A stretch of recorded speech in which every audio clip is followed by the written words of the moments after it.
a defeat learned is more important than an empty victory. Every moment gives us a chance to become more than what we are. The answer lies in the heart of battle.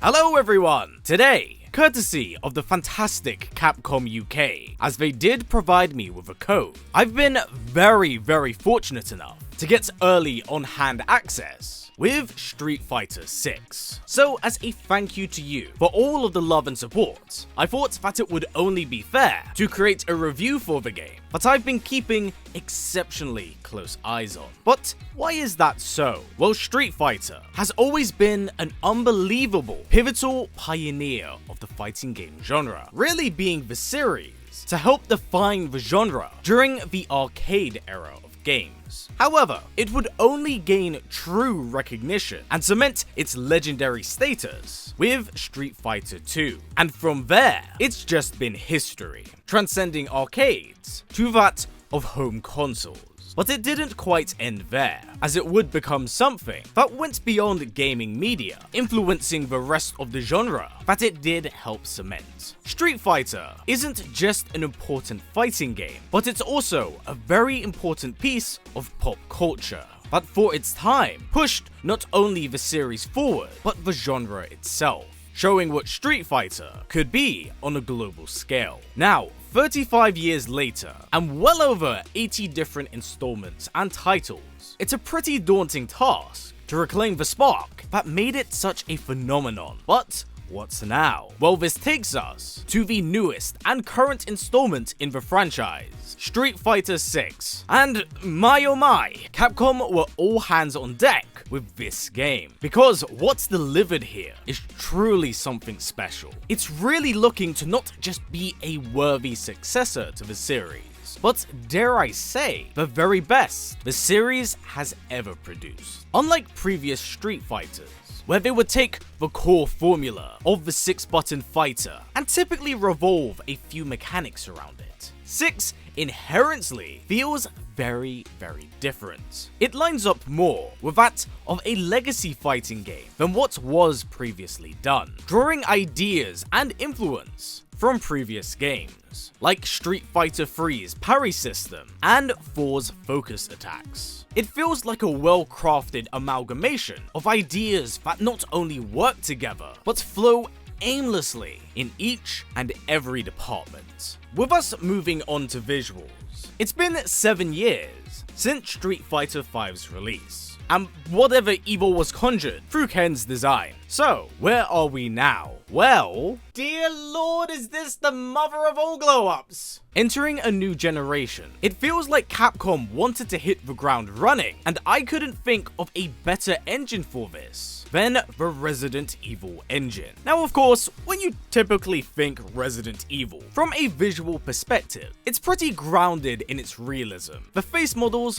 are all scanned in, hence how everyone looks super real. But here, the engine is tailored in a very unique and very different way, being stylized in such a manner that I honestly didn't think it would work. And you know what? I've never been more pleased to be wrong about this. Street Fighter 6 is a spectacle, both gorgeous and aesthetically pleasing to watch. The colors are vibrant and really pop the canvas the stage is set on. Also, a tiny but incredible bit of attention to detail here is that each and every character has a different drive impact color, one that corresponds with their costume. It's a minor thing, but it adds a sense of individuality to each and every character. And seeing as we're touching on costumes, I must say, I'm really impressed with the character designs in-game. A lot of them have needed a facelift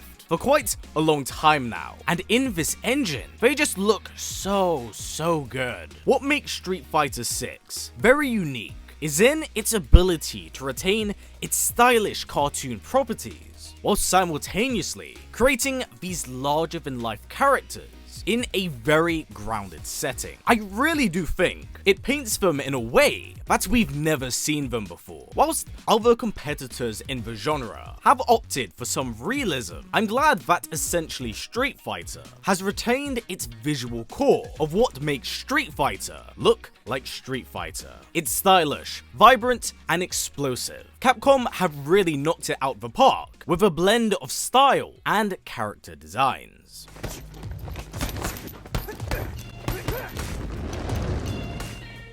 Now for this section, I will be breaking it into 3 different parts, because wow, there's a lot to talk about. Now starting off, we do have Fighting Grounds, which is more or less where the meat and potatoes are for this game, introducing you to a number of different modes, and most importantly, how to play the game on first entry. 6, unlike previous Street Fighters, is taking a very open approach with its accessibility and skill barrier, offering the legacy 6-button fighter for older fans, as well as a new button layout called Modern Mode that lowers the difficulty curve, but at the exception of damage output. And honestly, it really does help bridge the difficulty between older and newer players of the franchise, in many ways, offering an alternate playstyle from what we have typically seen in tournaments. But my only worry going forward is just how good the modern layout is, because removing that execution barrier not only takes away that skill barrier, but could arguably become the new standard going forward, as it comes down to reactionary gameplay versus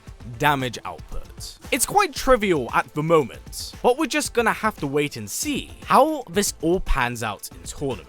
It's definitely going to be a few interesting weeks post-release. As for the gameplay itself, man, Street Fighter has never felt this good. Whilst I've never been at the tippy top of the high-level players for Street Fighter 6, I'd still say I'm fairly comfortable with my hands on the sticks for someone familiar with fighting games. So with that in mind, this game's link system is by far a lot more lenient than the previous installment, which did feel like tight inputs that I struggled to thread together. However, now, it's never been easier to pull off combos, and with the inclusion of more target combos, it serves as a great way to cater to those that favored the link system or those more traditional with fighting game strings. And this is all massively complemented by the new drive rush mechanic, allowing you to extend combos in very new and interesting ways at the cost of meter, leading to some absolutely sick,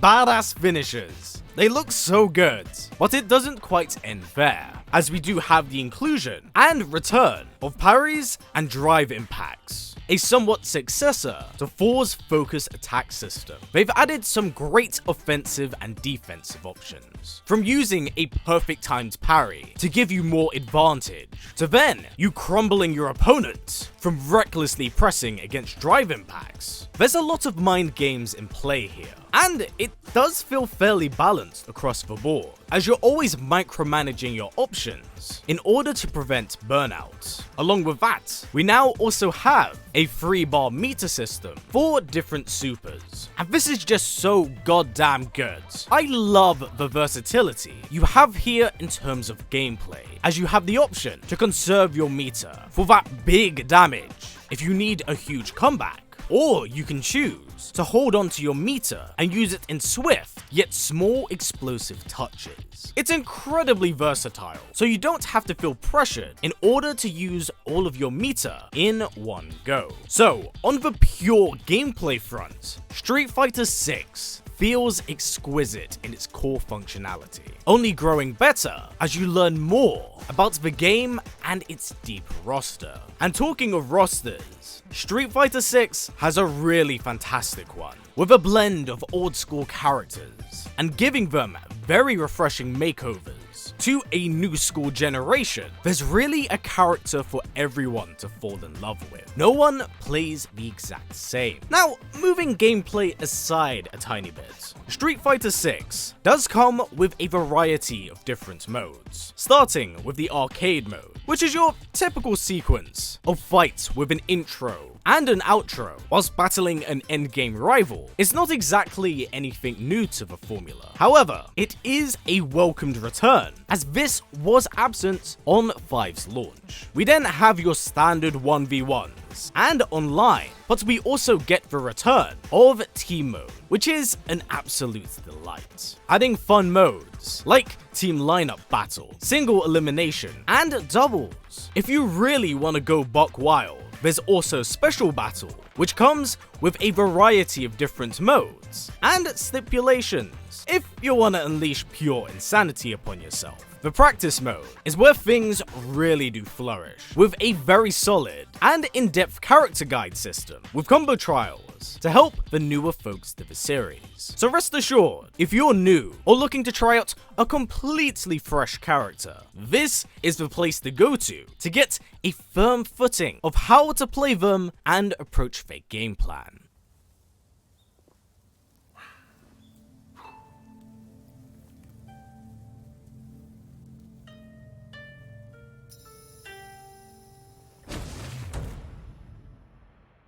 Unlike 5's approach to the more popular cinematic storytelling, Capcom have instead opted to take a very interesting approach with telling their narrative through the World Tour mode. A semi-open world where you can create your own character or nightmare fuel and unleash them into the Street Fighter universe, interacting with fan-beloved characters and learning more of their fighting style to customize your moveset. It's a fantastic mode, but it lacks a lot of polish. What I mean by this is that whilst the cutscenes are beautifully crafted, like they are visually gorgeous, when it shifts back to the real-time hub world, there's a significant dip in quality, and you can really see it in its visuals, as frame rate drops seem to be quite common here. However, I will also note, I'm not running this on a high-end PC, so this could very well be a me issue, as everything else does run relatively smooth. The thing is, when you compare the actual gameplay to what you see in the World Tour,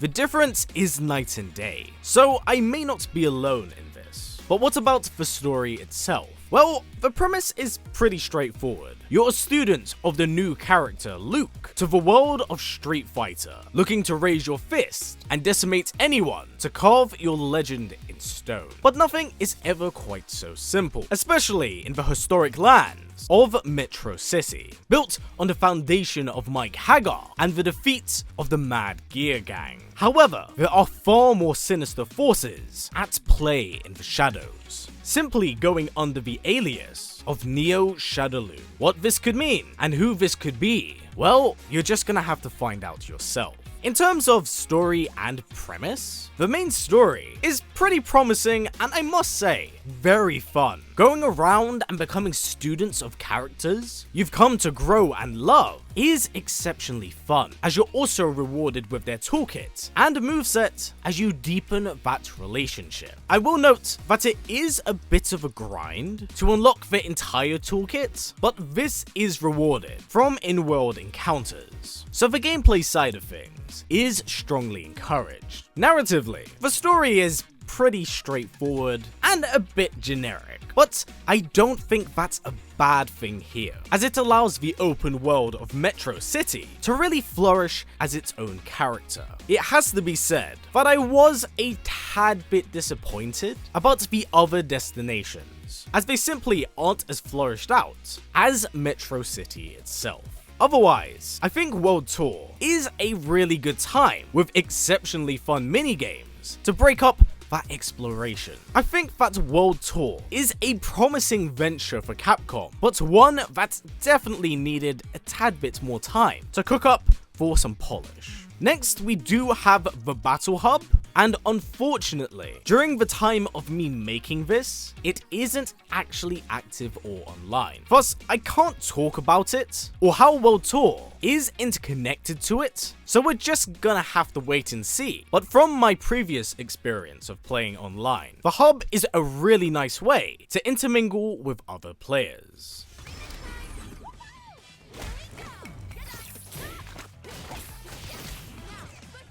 And as incredible everything else is, something that's just as memorable are this game's stellar OSTs. Whilst I can admit, I haven't been a huge fan of the new character themes. I'm an old school guy. I cannot throw nearly enough praise for the stage OSTs themselves, with each having their own character that is influenced by the background of the stage itself.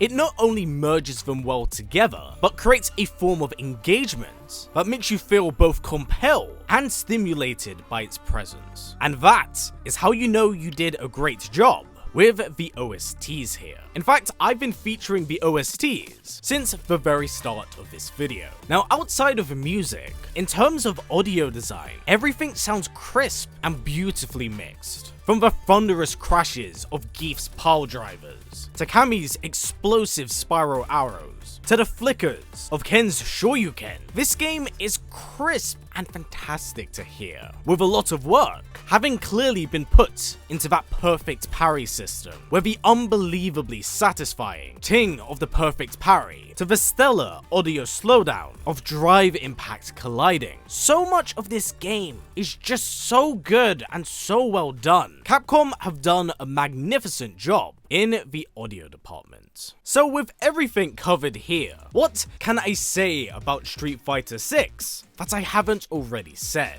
Because it is a phenomenal achievement on Capcom's part. After years of struggling in its fighting game division, this is an absolutely monumentous return, as not only does it achieve and strive to be a worthy successor, but it easily surpasses what has been previously established in the franchise. From its beautiful visual, to its engaging soundtrack, to its fluid, free-flowing gameplay, and various complementary modes, Street Fighter 6 is an incredibly strong, well-rounded package. Whilst the World Tour may not be as polished as I would personally like, you can tell that a lot of time and dedication was put into this mode. I only hope that in the future, maybe a few patches can be rolled out to just polish the finer details and maybe have it run smoother. But the future is looking exceptionally bright for the Street Fighter franchise. With that said, I do hope